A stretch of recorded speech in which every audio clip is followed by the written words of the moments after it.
আরো বেশি বেশি করে আসুক। তবে একটা কথা বলবো, দল চয়নের ক্ষেত্রে একটু মানে আমার মনে হচ্ছে একটু ভাবার দরকার ছিল। একটা দুর্নীতিগ্রস্ত দলের সাথে হাত মিলিয়ে নিচ্ছে, যে দলের হাতে আনিস খানের খুনের রক্ত আছে, যে দল বলছে যে প্রোগ্রাম করতে গেলে তুমি দিল্লি গিয়ে করো ওয়াকাফের বিরুদ্ধে আন্দোলন করতে গেলে, সুতরাং সে প্রশ্ন থেকে যাচ্ছে। যত তৃণমূলের নেতা সবাই কিন্তু চোর চোর চোর চোর চোর চোর চোর। নবান্ন কোম্পানি জানতে পেরে গেছে এই নওশাদ সিদ্দিকী আগামী দিন আমার চেয়ারটা কেড়ে নেবে।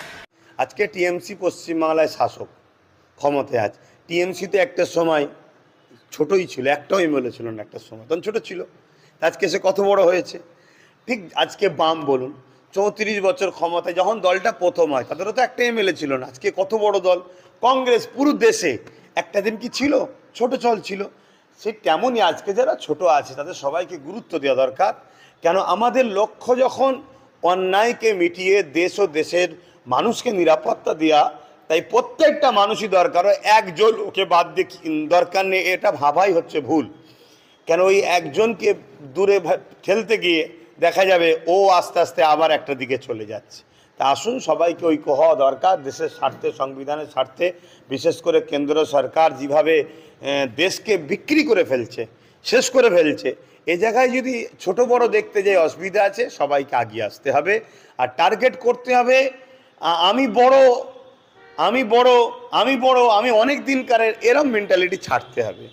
ছেড়ে যার দ্বারা কাজ হবে তাকে সামনে রেখে আগাতে হবে, এটা হবে উচিত। 21-এ সংযুক্ত মোর্চা ফেল করেছিল, এটা রাজনীতির একটা অঙ্গ। আমরা দেখেছি যে বাম কংগ্রেস, এই কংগ্রেস এবং তৃণমূল 11 সালে যে যৌথভাবে ক্ষমতা এসেছিল, এটা কিন্তু এক প্রকাশে নয়। এর আগেও দুবার এরকমই জোট হয়েছিল, সফল হয়নি। তৃতীয়বার তারা সফল হয়েছে। এই যে সংযুক্ত মোর্চা নতুন করে যদি আবার 2021 সালের মতো ঝাঁপিয়ে পড়ে, রেজাল্ট ভালো হবে বলে মনে করেন? সেটা তারা সময়ের অপেক্ষা করবে কি করবে না, অনেক কিছু ব্যাপার থাকে, এত কিছু বলতে পারছি না। তবে 21-এ সংযুক্ত মোর্চার রেজাল্ট খারাপ হয়েছে এটা বাজে কথা, খারাপ হয়নি, ভালো হয়েছে।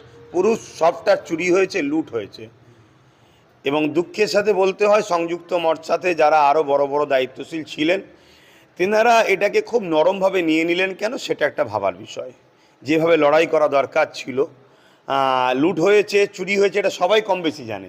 তারপরেও সেটা কেসে যাওয়া বলুন বা কোনো রকম চ্যালেঞ্জে যাওয়া বলুন, যেমন আমরা অনেক সময় পরীক্ষা দিবার পরে খাতা খারাপ হলে যেমন আমরা বলতে পারি যে খাতা আমি কি বলে ওটাকে আবার রিমুভ করব, সেই জায়গাটাই কেন যে বাকি সবাই করলেন না। যারা দায়িত্বশীল ছিলেন সংযুক্ত মোর্চার সবার কথাই বলছি, তিনারা ভালো জানেন, আর অভিজ্ঞতা মানুষ, সমালোচনা করছি না, কিন্তু আমাকে ভাবিয়েছে। তবে রেজাল্ট যেটা বলছেন যে ফেল হয়েছে, না ফেল হয়নি 21-এ, আমি চ্যালেঞ্জের সাথে বলছি ফেল হয়নি।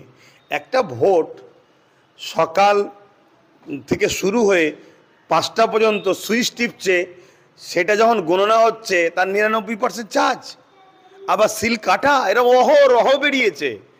তো এই জায়গাটা একটা ভাবার বিষয় আছে।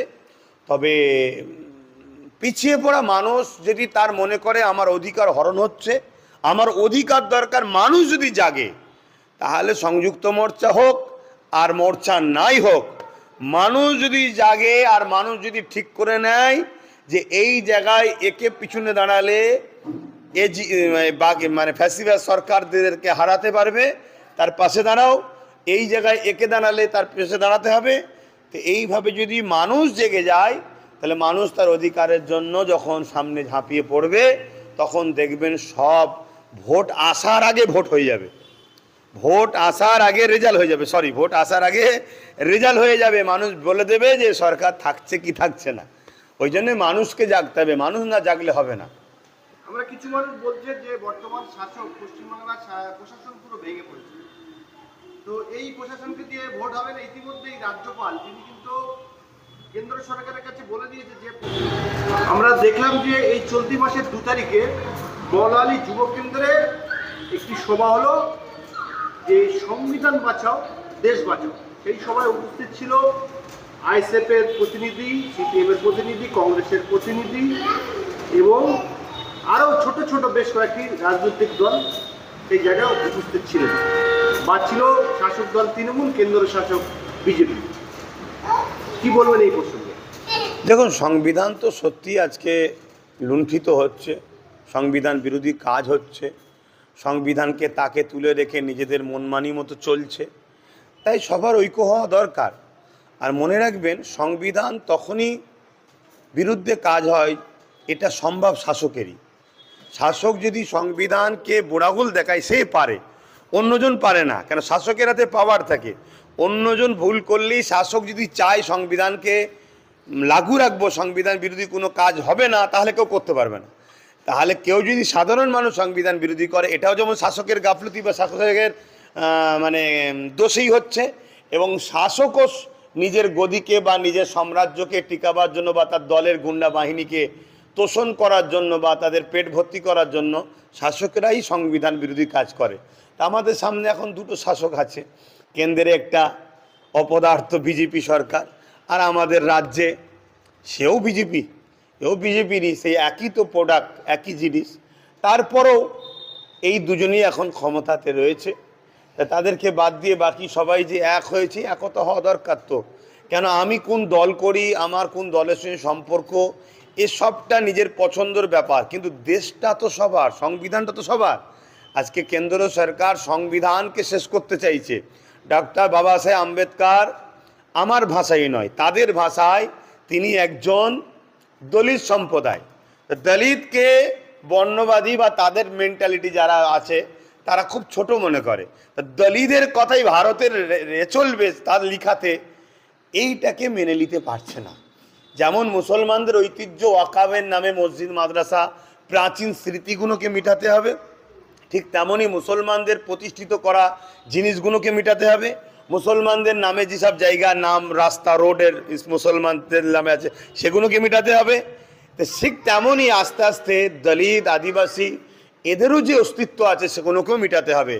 ঠিক স্বাধীনতা সংগ্রামী যারা ছিলেন তাদেরও নাম আস্তে আস্তে মুছে দেওয়া হচ্ছে।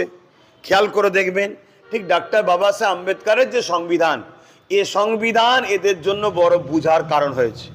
এ সংবিধান মানুষকে এমন একটা রাইট দিয়েছে, প্রত্যেকটা ভারতবর্ষে সে পিএম হোক আর ফুটপাতের ভিখারি হোক, ভোটার অধিকারে দুজনেই সমান। এই যে একটা অধিকার, গরিবের অধিকার, সর্বধর্মের মানুষের অধিকার, এই অধিকার তো মেনে নিতে পারছে না। এখানে বিভাজন করতে চাইছে কেন্দ্র সরকার, উঁচু জাত নিচু জাত, এই কালার ওই কালার, এই ভাষা ওই ভাষা। তাই এটা সংবিধানকে না মিটাতে পারলে এটা তো করতে পারবে না। তাই এনারা সংবিধানকে মিটাতে লেগেছে। তাই 85% বা 90% লোক, মুসলিম, হিন্দু, দলিত, আদিবাসী, সাঁওতাল, বাগদি, খ্রিস্টান, শিখ, পাঞ্জাবি, যারা পিছিয়ে পড়া মানুষ, প্রত্যেকের সংগঠিত হওয়া দরকার সংবিধান বাঁচাবার জন্য। এই সভা থেকে আপনার ছোট ভাই অর্থাৎ আপনার দলেরই চেয়ারম্যান নওশাদ সিদ্দিকী তিনি বলেছেন যে আজকে যারা বড় বড় দল উপস্থিত হয়েছেন এই জায়গায়, 34 বছরের শাসকের সিপিএম এবং বিগত দিনে রাজ্য সরকারে ছিল কংগ্রেস, সেই কংগ্রেসের রাজ্য সভাপতি শুভঙ্কর বাবু তিনিও এসেছিলেন। নওশাদ পরিষ্কার বলেছেন যে ছোট ছোট দলগুলো আমাদেরকে সঙ্গে নিয়ে যদি আমরা একত্রিত হয়ে লড়াই করি 26শে বিধানসভায়, তাহলে আমরা ভালো রেজাল্ট করতে পারবো এই তৃণমূল এবং বিজেপির বিরুদ্ধে। এই প্রসঙ্গে আপনি কি বলবেন?